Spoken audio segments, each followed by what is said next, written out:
Bonjour tout le monde, aujourd'hui je vais vous parler de la convergence vélo qui a eu lieu dimanche dernier, le 19 septembre 2021. Et ce que j'ai vraiment envie de faire avec cette vidéo, c'est surtout de vous partager toute la bonne ambiance qu'il y a eu autour de cet événement. Car vous avez été nombreux au rendez-vous, très nombreux, très nombreux, oui vraiment très nombreux. Et tout d'abord, merci pour tout le soutien, tous les messages gentils que vous avez apportés et les échanges passionnants que l'on a eus. Ça a beaucoup contribué à la bonne ambiance générale de cette convergence. Vous avez tous été adorables et c'était vraiment très touchant. Ça donne une motivation incroyable pour continuer à communiquer sur le vélo et en faire petit à petit un mode de transport à part entière. Un mode de transport incroyablement humain lors de cet événement. Car je trouve ça vraiment fou à quel point le contact est facile dans ce type d'événement. Les échanges se font très simplement, les gens sont ouverts. Bon après vous me direz, c'est peut-être uniquement mon point de vue. Donc bon, reprenons. Pour ceux qui auraient loupé l'événement, ou qui ne savaient simplement pas que ça avait eu lieu, la convergence, c'est quelque chose qui s'organise tous les ans. Et là on arrivait à la 13e édition. Il y a d'ailleurs un site qui présente une carte. Et le but, c'est de faire donc converger tous les cyclistes de l'Île-de-France jusqu'à Paris pour créer au final un grand rassemblement qui se grossit au fur et à mesure que ces branches se rejoignent. Chaque branche porte donc une couleur et également un code couleur vestimentaire, ce qui donne des choses vraiment rigolotes une fois que les branches se rejoignent.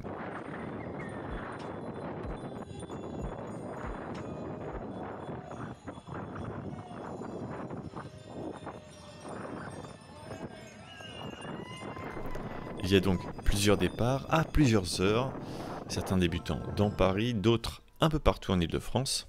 J'ai donc choisi de débuter à Vincennes car vous avez été nombreux à voter pour ce départ. La première étape donc a été de s'y rendre et d'y retrouver la branche. Oh, du Quidditch. Convergence vélo, départ Vincennes. S'il vous plaît, Oui, vous savez où se trouve la convergence? justement, je suis en train de chercher. Les tracés et points de départ étant très clairs, il a donc été assez facile de retrouver le groupe de cyclistes. Et c'est d'ailleurs une chose importante et que j'aimerais souligner, c'est le travail qui a été effectué ici par les associations et les bénévoles qui les composent. La logistique convergence.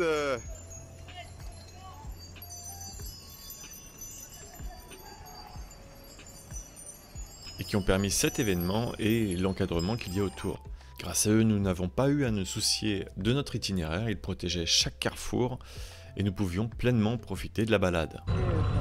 Alors moi, le casque, je le porte tout le temps. Il est dans mon sac à dos là. Mais pour la convergence, je le retire. Parce qu'on va être dans un environnement sécurisé justement.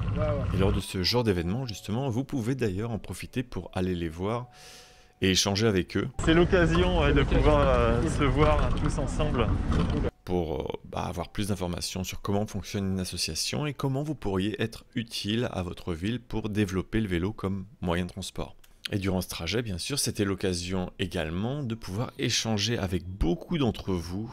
Et d'ailleurs, un petit point là-dessus, si jamais vous me voyez avec le masque, n'hésitez pas à venir discuter, si vous le souhaitez bien sûr.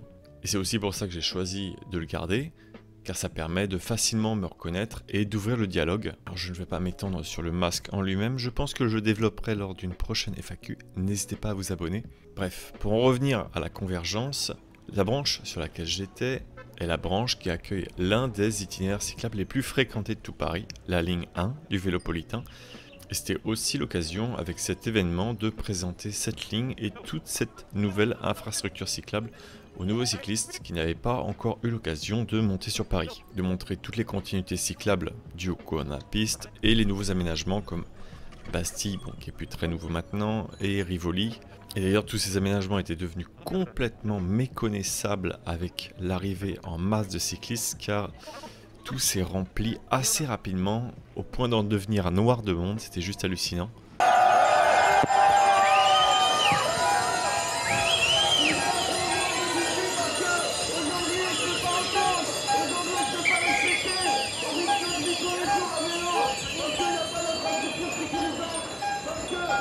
Là, c'est un bon spot. Hein.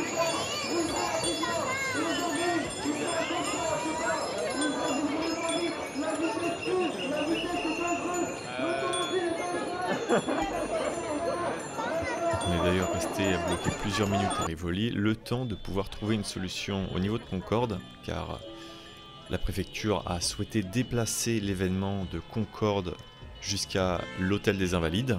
Et finalement, tout le cortège s'est déplacé jusque là-bas, où il a pu envahir complètement l'ensemble des pelouses. Et c'était l'occasion pour tous les cyclistes de pouvoir prendre un pique-nique ensemble et de continuer la discussion. Et donc, ce que j'avais vraiment trouvé très sympa lors de cet événement, c'était le nombre de participants d'une part, et surtout la mixité des personnes. Il y avait justement des familles, des enfants, des personnes plus âgées, et bien sûr les personnes qui se rendent au travail au quotidien. Mais on pouvait aussi y retrouver beaucoup de Vélib, qui était d'ailleurs un des partenaires de l'événement, et des vélos sur la plus longue durée, des Véligo. Et bien sûr un nombre considérable de types de vélos différents, ça donne quand même pas mal d'idées sur à quel point ce mode de transport peut s'adapter aux différents besoins. Et pour finir, j'en ai également profité pour faire un petit tour aux Champs-Élysées, qui était également piétonnisé à cette occasion, car cet événement s'est déroulé le même jour que la journée sans voiture, et vous pourrez d'ailleurs retrouver chaque week-end jusqu'au 3 octobre cette place de l'Étoile vidée de toute circulation, même les cyclistes, pour pouvoir profiter de l'œuvre de Christo et Jeanne-Claude qui recouvre actuellement l'Arc de Triomphe. Et sinon, notez que chaque premier dimanche du mois, le centre de Paris et quelques axes sont fermés à la circulation motorisée. Et ça en fait, c'est intéressant aussi d'en parler, car il ne faut pas voir cette journée sans voiture comme une sanction pour les personnes qui ont besoin d'utiliser leur voiture, mais plutôt une journée pour prendre le temps de remettre en question et de réfléchir sur les différents blocages qui nous obligent à utiliser au quotidien la voiture comme mode de transport. Est-ce qu'il n'y aurait pas d'autres alternatives? Est-ce qu'il n'y aurait pas d'autres solutions? Ça, j'en parlerai dans une prochaine vidéo. Bike to Work, qui était un événement où j'ai pu rencontrer beaucoup de professionnels qui justement s'intéressaient à cette problématique et cette idée en particulier. Et pour ceux qui sont déjà à vélo et qui souhaiteraient me voir un jour, eh bien sachez que j'informe toujours dans l'onglet communauté à chaque fois qu'il y a des événements qui arrivent, et également dans le Discord que vous retrouverez en description. Donc n'hésitez pas à me suivre sur les différents réseaux. Merci encore à tous ceux qui me soutiennent et pour toute votre gentillesse et vos encouragements. Merci à ceux qui m'ont également partagé leur vision de la convergence. Je n'ai malheureusement pas pu mettre tous les médias dans cette vidéo. Je vous dis à bientôt pour de prochaines vidéos et bonne route.